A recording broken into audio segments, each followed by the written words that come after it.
सर्वप्रथम आमच्या सोसायटी मतदारसंघातील सर्व मतदार बांधवाचे भगिनींचे मी हार्दिक आभार व्यक्त करतो, कारण त्यांनी मोठ्या फरकानं आमच्या सुनबाई राजामती शिवाजी मुकुळे यांना बँकेवर पाठवलेला आहे.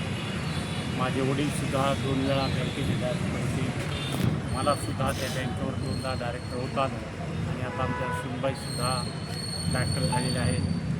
शेतकऱ्यांचे प्रश्न मोठ्या प्रमाणात मार्गी लावण्याचं कामही मागील काळात आम्ही केलं आणि परभणी जिल्हा बँकेचं नामांतर हे परभणी हिंगोली असं नामांतर मागच्या काळात मी करून घेतलेलं आहे.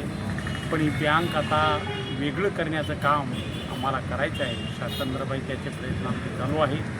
हिंगोली जिल्ह्यातील शेतकऱ्यांना न्याय मिळावा, त्यांना कर्ज मिळावं, त्यासाठी आमचा मोठा प्रयत्न राहणार आहे. मधील काळात बँक डबघाई झाली होती, पण आमचे अध्यक्ष बँकेचे सुरेशरावजी उरकुरकर साहेब यांनी बँकेला आमच्या भारतीय जनता पार्टीच्या भाषेत अच्छे दिन आणण्याचं काम केलेलं आहे.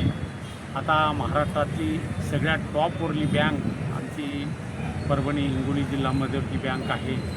यापुढेसुद्धा बँकेची स्थिती आणि आमच्या शेतकऱ्याला जास्तीत जास्त कर्ज मिळावं, महिलांनासुद्धा बचत गटाच्या माध्यमातून मोठ्या प्रमाणात कर्ज मिळावं हा एक प्रयत्न आमचा राहणार आहे. कारण आता ही बँक भारतीय जनता पार्टीची बँक झालेली आहे. उरकुरकर साहेब, बोडेकर साहेब, जी मोठी मंडळी आहे ती सर्वच या बँकेतल्या क्षेत्रातली भारतीय जनता पार्टीमध्ये आल्यामुळं सरकारसुद्धा आमच्या बँकेला मोठ्या प्रमाणात मदत करेल अशी अपेक्षा व्यक्त करण्यात